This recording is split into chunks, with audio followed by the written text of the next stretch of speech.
bismillah eɗen janga maqama fa qultu lahu mbimomi bakhin bakhin malal wodani li riwayatika kabrugol maɗa wa uffin tuffin bone wodani li gawayatika bewre maɗa fa billahi mi ñagorimama allah min ayil ayasi hol fo e dunni isuka dunnu maɗa faqala o faqad a'dalani tampini kam awisuka ñaɗugol maɗa faqala o wi ma uhibbu mi yiɗa an ufsihande laɓɓinanmi anni ga horam walakin kono noon sa ukannima mi sow ana udru fatu zamani min woni kawniɗo e aduna min woni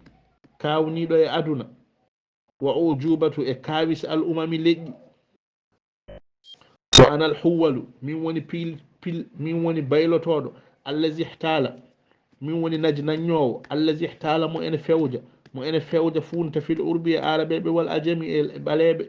gayra anni sanatan min ibnu hajatin komi ɓi haaju haadahu mo nonciti ɗum addahru aduna fahtadam nonciti wa abu sibiyatin komi bammum sukaɓe badawɓe peeñi misla lahmin aɓe mbayno tew ala wada mine dow coppirgal wa ahul aylati musidɗo koreji ahul aylati musidɗo basal almuilu joom koreji ida htala so fewji lam yulam feretaki qala rawi kabro o wi fa araftu gandumi hina isin kanko on saga annahu wonde kanko abou zeydin ko abou zeyd zula zurraybi joom sikke wal aybe ayibaji o musawwidu e ɓawlinowo wajha yeeso asheybi danalde o sa'ani musimi usmu mawnugol tamarrudihi candalagal makko wa qubhu e sofgol tawarrudihi jolgol makko fa qultu lahu mbimomi bilisani e ɗemgal al anafati ɓurnade wa idlali e bewnugol almarifati gandal alam yani laka mate heedanani ya cheikhana ceerno amin an tugli ande ɗo fotoɗa anil khana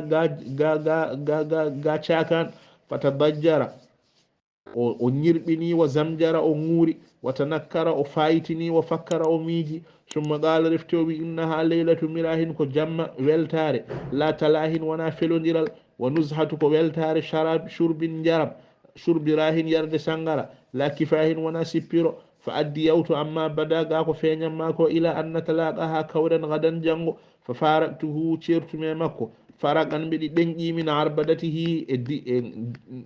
dillere makko woni ñaɗugol makko la taalluqan wona yowitade ɓe idatihi poɗoje makko o bittu leylati mbalmi jammam laabisan mbiɗi ɓorni hidade comci annadami nimsa ala naqli e eggugolam huɗa